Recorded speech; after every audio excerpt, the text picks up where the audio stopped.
The aim of my address this morning is to affirm your confidence in entering or expanding your operations in our market, and to ask and answer the question, what can we do for you and what can we do together?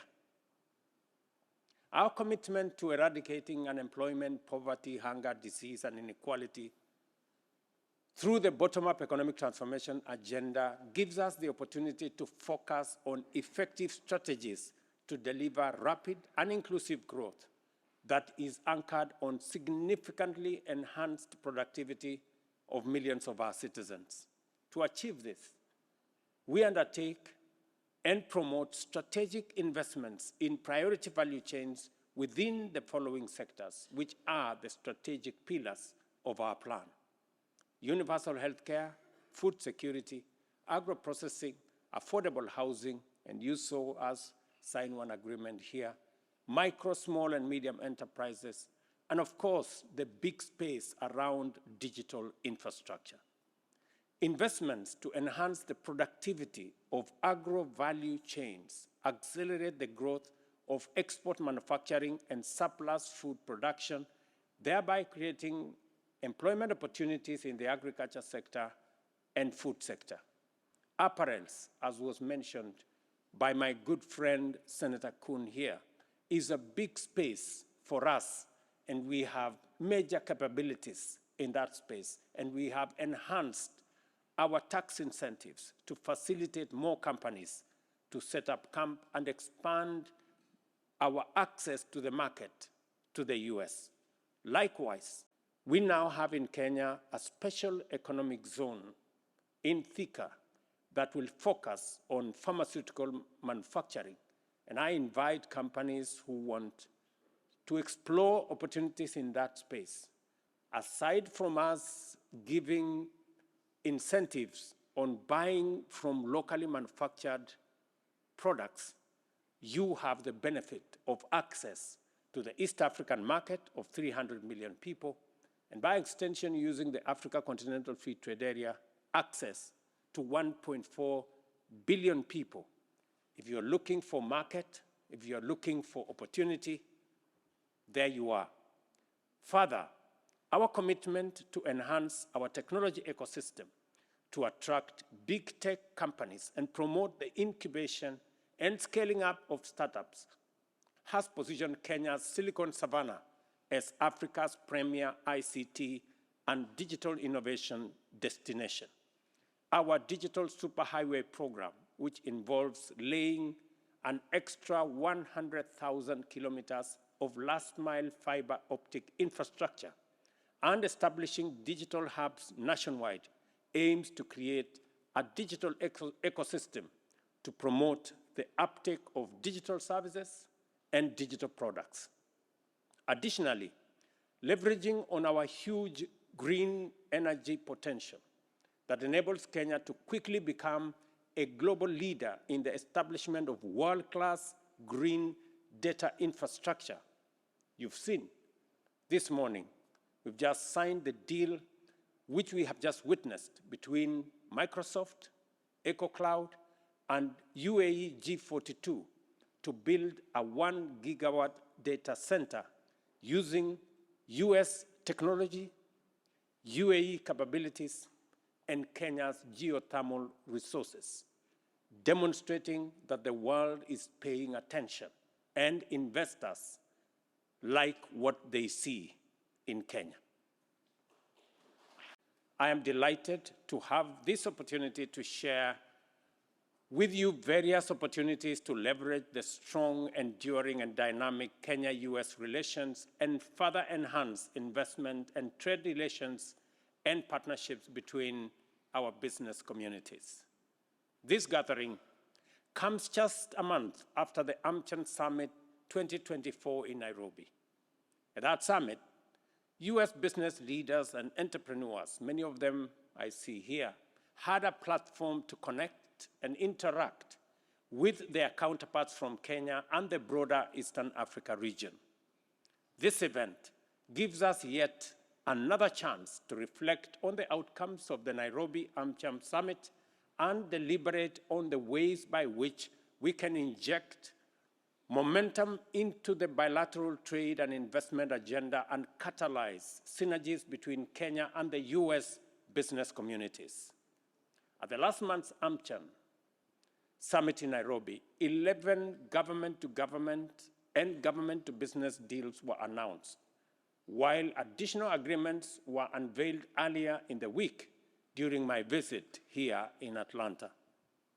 Today, I have witnessed the signing of yet another 5 deals at this event, leaving no doubt regarding the direction of our common endeavor and the shape of the future we are building together.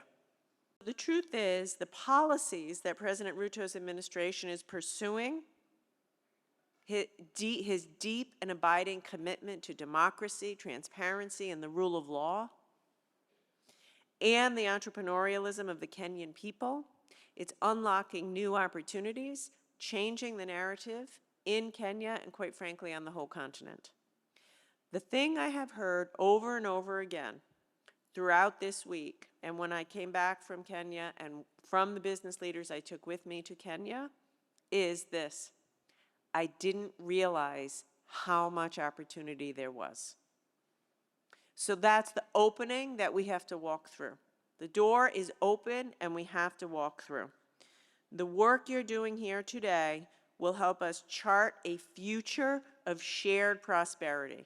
Not aid, though we do need aid, but more investment, opportunity, entrepreneurship, and trade for sustainable economic development on the continent. So I feel that we have done so much, but honestly, we're just at the beginning. Under President Ruto's leadership, your leadership, what's happening in Kenya, the entrepreneurial activity in Kenya, Kenya is leading the way to change the narrative in Africa, in the whole continent.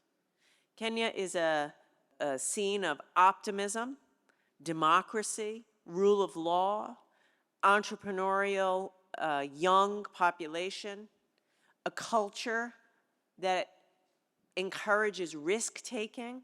That's a very big deal. It's not true everywhere. And increasingly, a desire on behalf of U.S. investors and entrepreneurs and tech companies to invest. And so I was there a month ago, as I said, and I felt it. I saw it firsthand. I took with me the President's Advisory Council on Doing Business in Africa.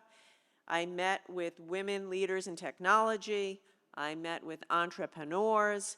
I met with the large U.S. multinationals, but I also met with venture capitalists.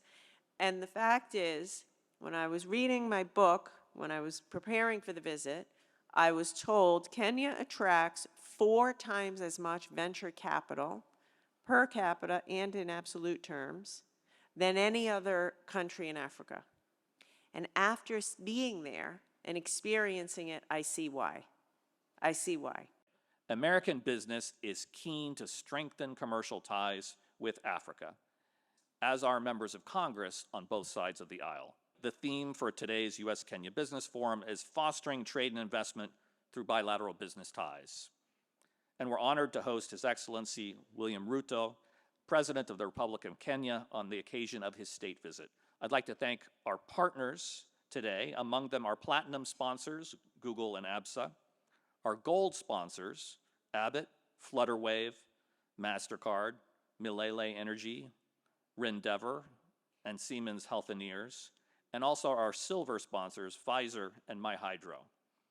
These companies, like so many others in the room today, are encouraged by the opportunity to contribute to the economic transformation and growth that Kenya has seen under President Ruto's leadership. And these companies are eager to support the exciting economic development that Kenya is driving, not just within its own borders, but across the sub-region. Google is partnering with Kenya on cybersecurity as they digitize government services, employing Google's Cybersecurity Shield to protect Kenyan e-citizens on their platform. And we're really proud that governments around the world are turning to Google's Cybersecurity Shield to defend against cyber attacks, an area in which we've invested for quite some time. And then finally, to unlock all of this, it's about talent and making sure that everyone everywhere has the ability to benefit from what is the technology and the opportunities that come. I spent most of my career in finance, and what I saw there is that you can't have sustainable economic growth if we do not ensure that we have inclusive growth. And so we are very proud to be expanding our digital training programs called Grow with Google.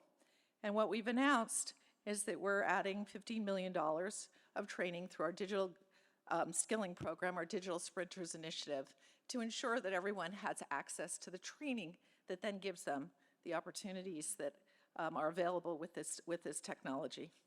We're really proud at Google that we started our journey in Kenya 17 years ago, which for Google was at the earliest days of our life as a company. We began with an investment in Kenya, our first office in Nairobi. And what we saw then, a young entrepreneurial population, a country that was focused on the possibilities of technology, that's even more profound today, as many of you in the room have witnessed firsthand. A hub of innovation in Africa, a digitally savvy workforce, a regional financial and logistics hub, and a leading destination for FDI and for venture capital. And so our announcements today from Google really continue this journey that we've been on with President Ruto and Kenya, and it's really in three key areas: connectivity, security, and skilling. And I'm going to quickly touch on each one of them. In terms of connectivity, reliable internet connectivity is the foundation on which we can unlock all the rest that I'm going to take you through. And this week we announced the construction of the first ever fiber optic route connecting Kenya and Australia. It's a terrestrial route that starts in Kenya, goes through Africa, then down to South Africa, then connects with a subsea cable to Australia. We've named this cable Umoja, which, for those of you who were not applauding, it's because you don't know Swahili, and in Swahili that means unity. And we think it is a very fitting name for our cable. We're really proud of what this does to help increase reach, reliability, resilience of digital connectivity on the African continent.